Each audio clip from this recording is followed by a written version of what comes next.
Hello everyone. हम subject start करने वाले हैं जो कि है सीओए। तो हर यूनिट से पहले आपको प्री रिक्विजिट्स मिलेंगे जो कि सब्जेक्ट मतलब स्टार्ट करने से पहले आपको जो कवर करना है जिससे आपकी सब्जेक्ट की अंडरस्टैंडिंग अच्छी से होगी, है ना। तो कंप्यूटर साइंस में क्या होता है, कोई भी सब्जेक्ट स्टार्ट करने से पहले किसी ना किसी सब्जेक्ट का इंटरलिंक्ड होता है। जब हम वो सब्जेक्ट पढ़ते हैं सीओए तो उसमें जो नेक्स्ट सब्जेक्ट है वो आ जाता है, जिससे हमारी जो अंडरस्टैंडिंग है, अगर वो जो सब्जेक्ट लग रहा है उसकी अंडरस्टैंडिंग लग रही है, अगर हमको वो कॉन्सेप्ट्स पता नहीं है तो यहाँ पे भी वो अफेक्ट कर सकता है। तो इसीलिए सारे यूनिट स्टार्ट करने से पहले हर एक वीडियो के सामने आपको प्री रिक्विजिट वीडियो मिलेगा जो कि सबसे स्टार्टिंग वीडियो रहेगा, जिसमें आपको सारे टॉपिक्स की बेसिक अंडरस्टैंडिंग पढ़ाई जाएगी, ठीक है, जिससे आपके अपकमिंग लेक्चर स्मूथ लर्निंग होंगे। Okay, so let's get started. So basic pre requisites है ये बिफोर स्टार्टिंग और स्टडिंग सीओए टॉपिक्स। ऑलराइट, या सीओए टॉपिक्स, और मैं बताऊंगी कि कौन सी चीजें आपको एकदम बेसिक से पढ़नी है और कौन सी चीजें डिटेल में स्टडी करनी है। तो ये सारी चीजों के बारे में अंडरस्टैंडिंग मैं आपको दूंगी। So let's get started. Yes, तो सबसे पहले कंप्यूटर क्या है, आपको कंप्यूटर समझने के लिए इनपुट यूनिट, जो कि इनपुट यूनिट क्या करता है, ठीक है, 3 मेन कंपोनेंट्स होते हैं। सबसे पहला होता है इनपुट यूनिट, मीन्स डेटा को इनपुट गिवन होता है, दिया जाता है कीबोर्ड या माउस से। फिर दूसरा होता है सीपीयू, जो कि ब्रेन होता है कंप्यूटर का, जो कि डेटा प्रोसेस करता है। उसके बाद है आउटपुट यूनिट। आउटपुट यूनिट क्या करता है, रिजल्ट शो करता है मॉनिटर में। ओके, कंप्यूटर के इनसाइड में क्या क्या चीजें होती है, तो ये है 3 मेन कंपोनेंट्स या पार्ट्स बोल सकते हो। अभी कंप्यूटर के अंदर क्या रहता है, तो अंदर रहता है एएलयू, जो कि सारे ऑपरेशंस को कैलकुलेट करता है। उसके बाद में कंट्रोल यूनिट होता है जो कि सारे ऑपरेशंस को देखता है, सारे ऑपरेशंस को कंट्रोल करता है। एएलयू सारे ऑपरेशंस को कैलकुलेट करता है और कंट्रोल यूनिट कंट्रोल करता है सारी चीजों को। और रजिस्टर्स क्या होते हैं, रजिस्टर्स एक छोटी सी मेमोरी जैसे होते हैं सीपीयू में, जो कि फास्ट वर्क करते हैं। Right, so this is what is computer. तो आप ये सारी चीजें अपकमिंग लेक्चर्स में बहुत डिटेल से पढ़ने वाले हो। ओके, सो ये आप पढ़ने वाले हो। After that number system. COA में नंबर सिस्टम का बहुत रोल है। अगर आपने DLD that means digital subject अगर नहीं पढ़ा है तो उसमें से आप नंबर सिस्टम वाला जो पार्ट है वो पढ़ के देन सीओए पढ़ना, ठीक है। अब नंबर सिस्टम में से आपको क्या पढ़ना है, कन्वर्जन पढ़ना है। अभी देखो डिजिटल में बहुत सारे कन्वर्जन है, hexa to binary, hexa to decimal, hexa to octal, octal to hexa, various conversion है। बट सीओए में कौन सी कन्वर्जन की रिक्वायरमेंट है, सिर्फ डेसिमल टू बाइनरी। अगर आप डेसिमल टू बाइनरी या बाइनरी टू डेसिमल में कंफर्टेबल हो देन आप सीओए समझ सकते हो, ठीक है, जो भी ऑपरेशन है उसके बारे में समझ सकते हो। और बेसिक बाइनरी एडिशन आपको आनी चाहिए, ठीक है, जैसे कि for example 5 equals to 101 in binary, आपको ये लिखते भी आना चाहिए, या 101 को 5 बोला जाता है डेसिमल में, आपको इसकी अंडरस्टैंडिंग होनी चाहिए, ठीक है। तो सबसे पहले क्या है, आपको कंप्यूटर के बारे में पता हो, उसके बाद में नंबर सिस्टम के बारे में पता हो, स्पेशली कि कंप्यूटर को सिर्फ 0 और 1 की लैंग्वेज समझती है, इसीलिए आपको डेसिमल से बाइनरी, बाइनरी से डेसिमल में कन्वर्ट करते आना चाहिए चीजें। और बेसिक बाइनरी एडिशन मतलब 0 + 0 0 होता है, 0 + 1 1 होता है, 1 + 0 1 होता है, और 1 + 1 0 और कैरी 1 होता है। तो ये अंडरस्टैंडिंग आपको होनी चाहिए। एडिशन के साथ मैं एडिशनली बोल देती हूँ सब्सट्रैक्शन भी आप अच्छे से कर लो, बाइनरी सब्सट्रैक्शन में भी आपको अच्छा होना होगा, लाइक 0 - 0 0 होता है। ये सारी चीजें, ये जो सारा टेबल है ये आपको अच्छे से पता होना चाहिए। ऑलराइट एवरीवन, नंबर सिस्टम के बारे में क्लैरिटी है। नंबर सिस्टम में और एक चीज है, आप 1s कॉम्प्लीमेंट और 2s कॉम्प्लीमेंट भी पढ़ लो, ठीक है। इसके पहले आपको 1s कॉम्प्लीमेंट और 2s कॉम्प्लीमेंट की नॉलेज भी होनी चाहिए। 1s कॉम्प्लीमेंट बहुत सिंपल है। अगर आप 1s कॉम्प्लीमेंट देखते हो, किसी भी नंबर को अगर आपको 1s कॉम्प्लीमेंट में कराना है तो सिर्फ देखो 5 का बाइनरी में 101 होता है, उसका 1s कॉम्प्लीमेंट क्या होगा, 010 होगा, ठीक है। और इसका टूज कॉम्प्लीमेंट क्या होगा, सिर्फ ये वंस कॉम्प्लीमेंट में +1 कर दो, मतलब 0 1 1, ये हो गया टूज कॉम्प्लीमेंट, वेरी इजी है ना। तो इतनी अंडरस्टैंडिंग आपको अच्छे से होनी चाहिए। अब नेक्स्ट इस पे चलते हैं जो कि है मेमोरी के बेसिक्स। आपको पता होना चाहिए कि मेमोरी दो टाइप की होती है। प्राइमरी मेमोरी होती है जिसको रैम बोला जाता है, जो कि बहुत टेम्पररी है। सेकेंडरी मेमोरी होती है जो कि परमानेंट होती है, जिसको HDD या SSD भी बोलते हैं। पहले HDD चलता था, अभी के सिस्टम में SSD चलता है। ठीक है। ये डेटा को स्टोर करता है लोकेशंस में यूजिंग एड्रेस। जैसे कि 100 एड्रेस स्टोर कर रहा है वैल्यू 25 को, ये एग्जाम्पल है। तो ये कुछ मेमोरी के बेसिक्स है जो कि आपको पता होना चाहिए। एटलीस्ट आपको ये नाम पता होना चाहिए, प्राइमरी क्या है, सेकेंडरी क्या है। ठीक है। मेमोरी के बेसिक्स आपको पढ़ाए जाएंगे और आपको क्लियर होने चाहिए, पूरा मेमोरी अच्छे से डिस्कस करेंगे। फिर रजिस्टर पे आते हैं। तो रजिस्टर क्या है, बहुत ही स्मॉल और बहुत ही फास्ट मेमोरी है कंप्यूटर CPU के अंदर। ठीक है, ये बात हाईलाइट करने जैसी है कि ये CPU के अंदर होते हैं और ये टेम्परेरी डेटा को स्टोर करने के लिए होता है। जैसे कि प्रोग्राम काउंटर हो गया, है ना, PC, इंस्ट्रक्शन रजिस्टर हो गया IR, उसके बाद में जनरल रजिस्टर हो गया, जनरल रजिस्टर्स। तो ये सारी चीज़ों के बारे में हम बहुत डिटेल में पढ़ने वाले हैं, तो आपको इनका भी इंट्रोडक्शन बहुत सही से मिल जाएगा। ऑलराइट, फिर हम आएंगे इंस्ट्रक्शन कॉन्सेप्ट पे।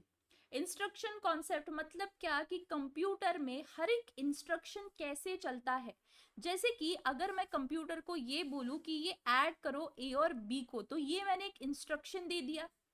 तो कंप्यूटर कैसे सारी चीजों को तोड़ता है, देखो कंप्यूटर ना बहुत बड़े इंस्ट्रक्शन को छोटे छोटे छोटे छोटे पार्ट्स में करके एग्जीक्यूट करता है। अब ये जो इंस्ट्रक्शन है ये बहुत बड़ा है और कंप्यूटर के लिए सबसे पहले क्या है, A कहाँ है, B कहाँ है, सारी वैल्यूज लाओ मेमोरी के अंदर, है ना। देखो ऑपरेशंस परफॉर्म होगी CPU में, कंटेंट हमारा रहेगा मेमोरी में। अब मेमोरी में कैसे चीजें CPU में जाएगी, कैसे A और B का कंटेंट CPU में जाएगा, फिर CPU कौन से चीज को, कौन से टूल को लेके एडिशन सब्सट्रैक्शन करेगा। तो ये बहुत सारी चीजें हैं जो आपको समझनी है। ठीक है, तो ये पूरा का पूरा कॉन्सेप्ट आपको डिटेल में विथ डायग्राम एंड ऑल्सो कि आपको कैसे एग्जाम में लिखना है, इसकी भी पूरी पूरी अंडरस्टैंडिंग दी जाएगी। ठीक है। इंस्ट्रक्शन कॉन्सेप्ट को ऐसे समझो कि एक बड़ा सा इंस्ट्रक्शन है। जैसे अगर आपके मम्मी ने आपको टास्क दे दिया कि आपको मार्केट जाके सम वेजिटेबल्स या फ्रूट्स लाने हैं। ठीक है, तो ये एक पूरा इंस्ट्रक्शन है। अभी उसको एग्जीक्यूट करने के लिए सबसे पहले आपको एड्रेस, है ना, आप मम्मी से ही पूछोगे कि एड्रेस बताओ। फिर आपको मम्मी लाइक कुछ थैला या कुछ बैग देगी, राइट। आप उसको यूज करोगे, फिर वो इंस्ट्रक्शन को फॉलो करके जाओगे, फिर वापस आओगे। तो आप छोटे छोटे पार्ट्स में चीजें कर रहे हो। सबसे पहले मम्मी को पूछना, मम्मी से बैग लेना, तो ये सारी चीजें कैसे पार्ट्स में डिवाइडेड है और फिर उसको पूरा समअप करके एक पूरा एग्जीक्यूट होगा, एक पूरा इंस्ट्रक्शन एग्जीक्यूट होगा। तो वैसे ही कंप्यूटर में होता है, बड़ी सी चीजों को छोटे छोटे पार्ट्स में डिवाइड करके उसको परफॉर्म किया जाता है। तो अभी वो कैसे करेंगे, क्या करेंगे, तो वो डिटेल में आपको वीडियो लेक्चर्स में मिल जाएगा। ठीक है, तो ये अंडरस्टैंडिंग बहुत इंपॉर्टेंट है। इंस्ट्रक्शन मतलब क्या, फॉर्मेट प्लस डेटा। मतलब इंस्ट्रक्शन का फॉर्मेट कैसा होता है, ऑपरेशन और उसका डेटा। ठीक है, ये है इंस्ट्रक्शन कॉन्सेप्ट। अब बेसिक वर्किंग ऑफ CPU, तो अब इसके बारे में भी आपको अंडरस्टैंडिंग दी जाएगी। ओके, वर्किंग ऑफ CPU में क्या होगा, बहुत इंपॉर्टेंट स्टेप है। देखो आपको 3 चीजें बहुत काम में आएगी, फेच, डिकोड, एग्जीक्यूट। ये चीजें अगर आपको पता चल गई, ओके, आपका काम बन गया वर्किंग ऑफ CPU में, कि CPU कैसे काम करता है। अगर ये टर्म्स आपको पता चल गए, फेच, डिकोड और एग्जीक्यूट, तो आपका काम बन गया। ये बहुत इंपॉर्टेंट स्टेप्स है। फेच मतलब क्या, इंस्ट्रक्शन गेट करना मेमोरी से, इंस्ट्रक्शन लेना मेमोरी के अंदर से। डिकोड मतलब क्या, वो इंस्ट्रक्शन को समझना कि इंस्ट्रक्शन की रिक्वायरमेंट क्या है, कौन से ऑपरेंड्स है, कौन से ऑपरेशन परफॉर्म करने हैं। ऑपरेशन बहुत सारे हो सकते हैं, मल्टीप्लिकेशन, डिवीजन, सब्सट्रैक्शन, ये सारे ऑपरेशंस को समझना, परफॉर्म करना, ये होगा डिकोड। एग्जीक्यूट मतलब एक्शन करना, ठीक है। अभी अगर आपकी एग्जाम्स पास में है तो सबसे पहले आप सारी इंफॉर्मेशन फेच करोगे, कौन से तारीख को कौन सा पेपर है, और फिर कितने डेज का गैप है, ये सारी आप चीजें लाइक एक अपनी इसमें स्टोर कर दोगे, डायरी में लिख के। डिकोड कैसे करोगे, फिर आप उसके बारे में प्लानिंग करोगे या उसको समझोगे, पेपर पैटर्न को समझोगे, प्लानिंग करोगे, तो वो सब डिकोड में आ गया। एग्जीक्यूट में क्या आपने एक्चुअली अभी पढ़ना स्टार्ट कर दिया है, क्योंकि डेज बहुत कम है, तो उसको बोलेंगे एग्जीक्यूशन। तो सीपीयू भी एग्जैक्टली वैसे ही वर्क करता है, तो इसके बारे में भी पेपर में आने के चांसेस बहुत ज़्यादा है। तो आपको पूरा डिटेल में एक्सप्लेन किया जाएगा, और उसके साथ आपको विथ डायग्राम कैसे लिखना है, कैसे एक्सप्लेन करना है, वो सारी चीज़ें बताई जाएगी। ठीक है। सो अभी के लिए इतना काफ़ी है सीपीयू वर्किंग साइकिल्स में। बस सिस्टम पे अगर चलते हैं तो बस क्या है, एक पाथवे है डेटा ट्रांसफर करने का, एक रोड समझ सकते हो। ठीक है, जिससे सारी बसेस जा रही है, तो वो रोड ही बस सिस्टम हो गया, बस पाथ हो गया। मतलब बस क्या है, एक पाथवे है जिससे डेटा ट्रांसफर होगा। और अभी देखो वो रोड अलग अलग टाइप के हो सकते हैं, जैसे कि अगर मैं कोई मिनिस्टर हूं, जैसे कि रोड मिनिस्टर हूं, तो अब मैंने रोड बना दिए हैं 3 टाइप के। अब मैंने बोला कि रोड 1 सिर्फ कार ही जा सकती है, रोड 2 में सिर्फ ट्रक ही जा सकते हैं, और रोड 3 में सिर्फ बाइक्स जा सकती है।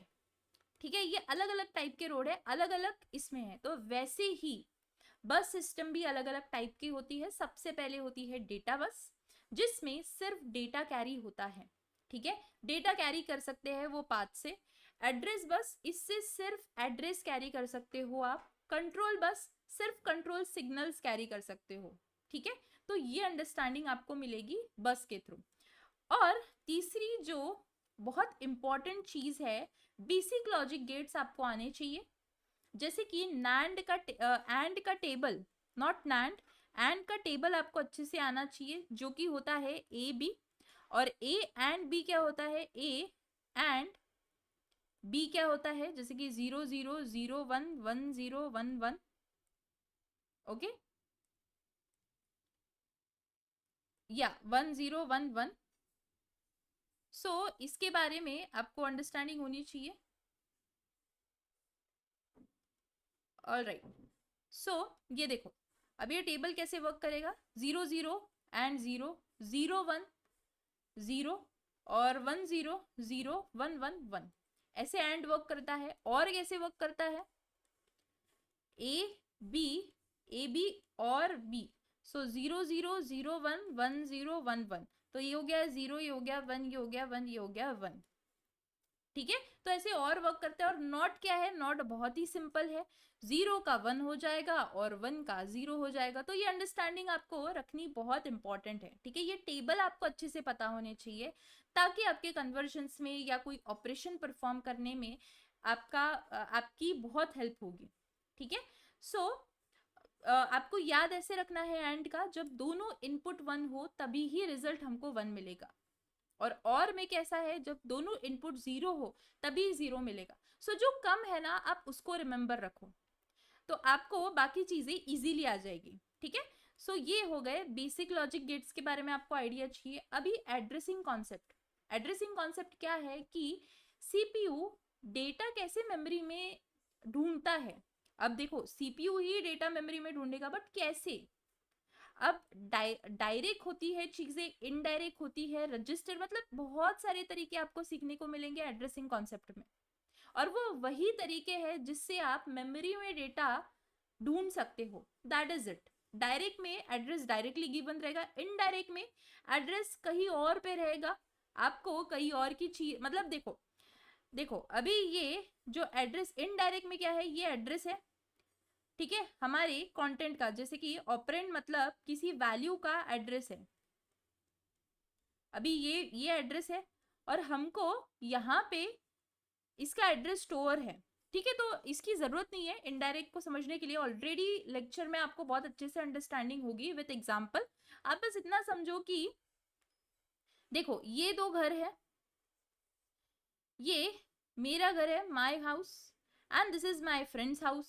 अब कोई और आ रहा है, तो वो मेरे फ्रेंड के हाउस पे जा रहा है पहले, और फिर मेरे फ्रेंड के हाउस से मेरे हाउस का एड्रेस पता चल रहा है, तो this person needs my address, but मेरा एड्रेस इसको डायरेक्टली मिल रहा है क्या? नहीं, ये पर्सन मेरे फ्रेंड के घर जा रहा है पहले, और फिर मेरे फ्रेंड के घर से मेरा एड्रेस पता कर रहा है, तो ये इनडायरेक्ट हो गया।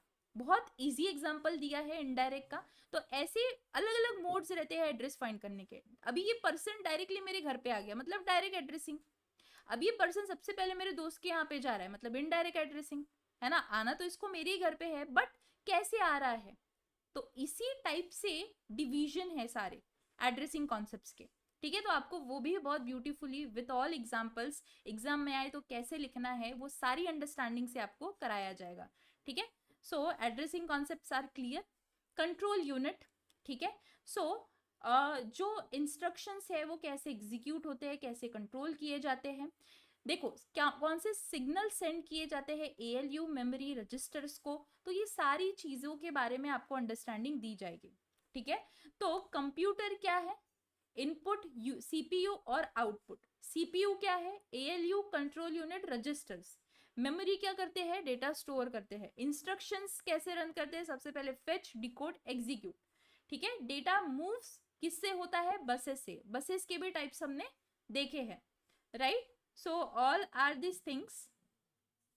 और आपको प्रोग्राम काउंटर क्या है, इंस्ट्रक्शन रजिस्टर क्या है, कंट्रोल यूनिट क्या है, माइक्रो ऑपरेशंस, माइक्रो प्रोग्रामिंग, ये सारी की नॉलेज आपको इन लेक्चर्स मिलेंगे, राइट? और डेटा ट्रांसफर कैसे होता है, रजिस्टर से रजिस्टर में डेटा ट्रांसफर कैसे होता है वो बताया जाएगा। मेमोरी से CPU डेटा ट्रांसफर कैसे होगा उसकी अंडरस्टैंडिंग भी आएगी। CPU से IO की अंडरस्टैंडिंग भी आपको आएगी, ठीक है?